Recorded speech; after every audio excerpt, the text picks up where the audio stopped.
И кога некој ќе го рече право на изразување или слобода на изразување, тоа не сме да биде сватено како нека обична правна или друг вид на флоскула.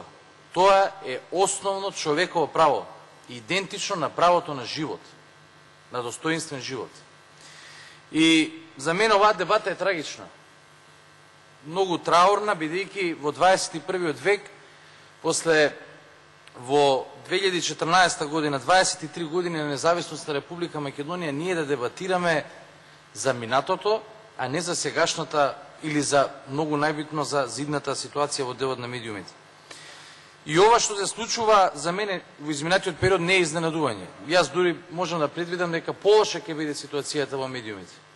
И тоа е како една дебата која што ја водевме пред неколку дена за илустрација, без да правам претерани историски анализи, во генот и кодот на ВМРО-ДПМН. Сте заборавили дека од 1998 до 2002 година, кога Груевски беше еден од најистакнатите или првенци во владата на Љупчо Ѓорѓиевски, се случуваше упади на власта во телевизиите. Со црни вреки се изнесуваат документи, компјутери, закани, ги држеа во неизвестност дел од медиумите дали ќе добијат национална концесија, говорам за електронските. Печатените медиуми ги прогласија за предавнички како официјален став на владата.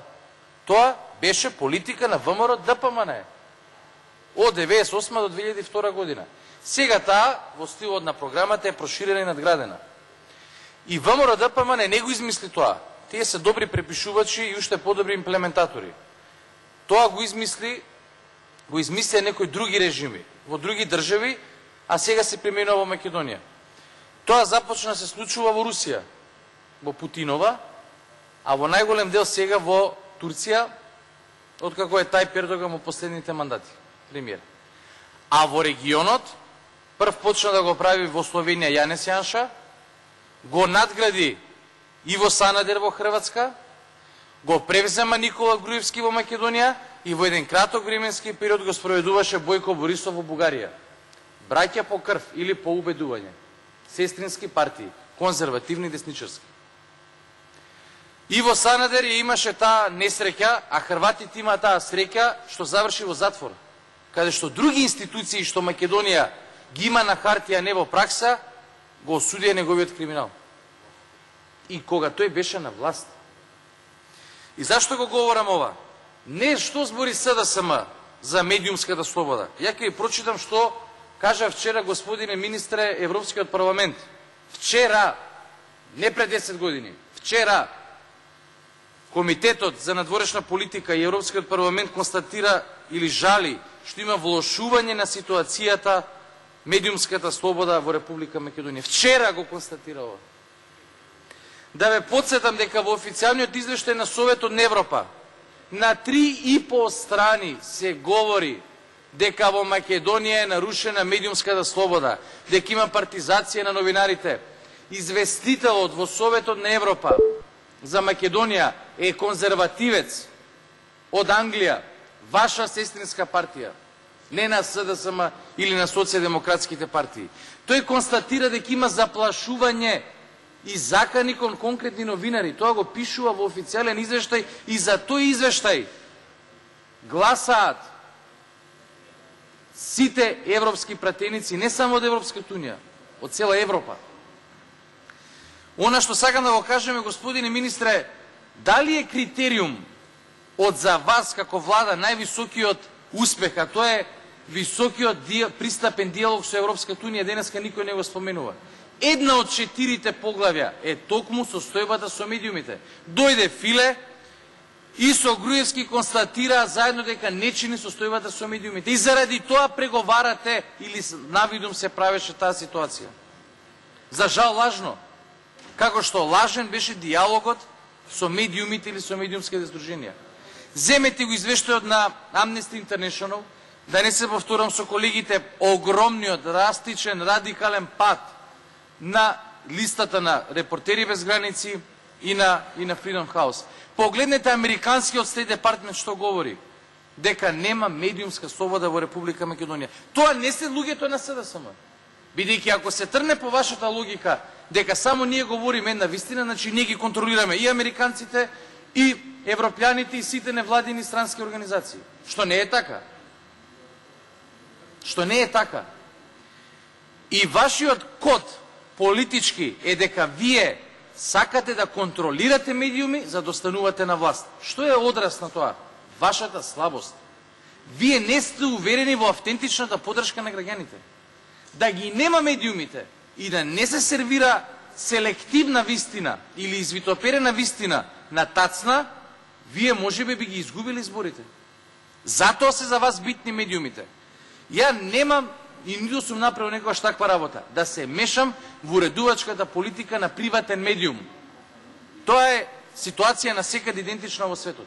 Но, во оној момент, кога од буџет ќе дадете пари во приватен медиум, тогаш имам право да анализирам како тие работат, бидејќи трошат мои пари. И на тој кој што не е прашан за таква работа. Знаете ли што е пример за независен медиум? Со своја политика, не мешате партиска политика. CNN.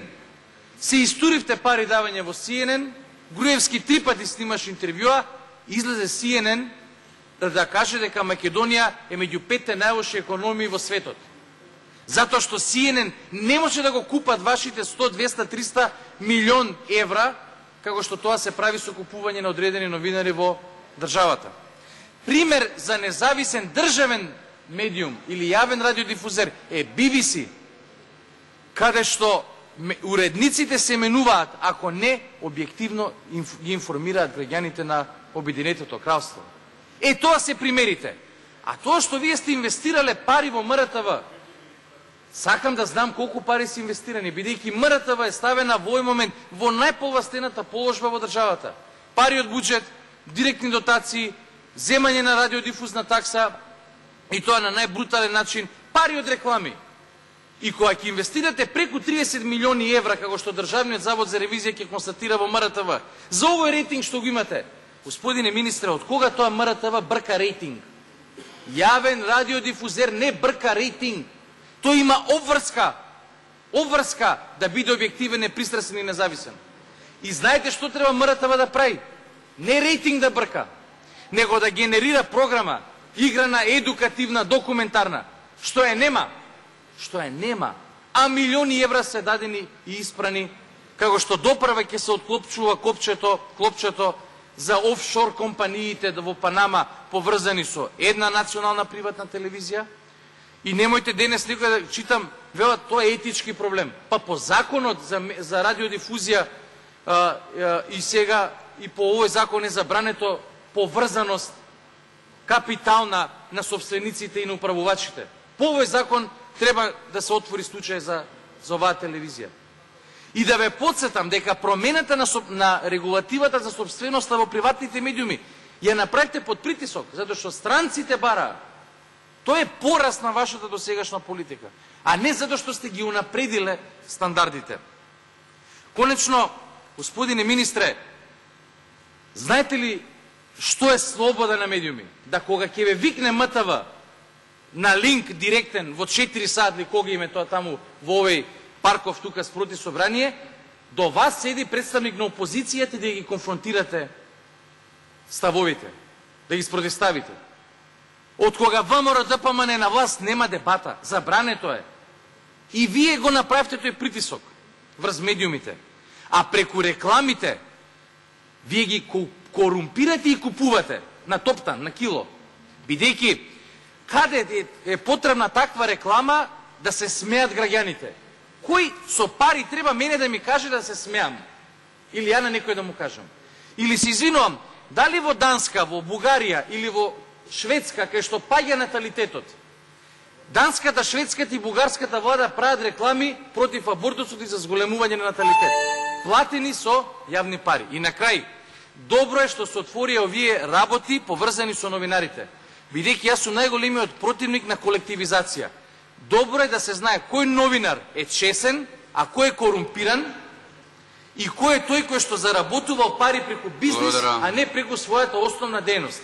И овој случај со Ивона Талевска, верувам дека ќе биде добар придонес за расчистување на вистината и на професионалноста на новинарите, што овој момент ја нема. Благодарам. Господин Ѓорче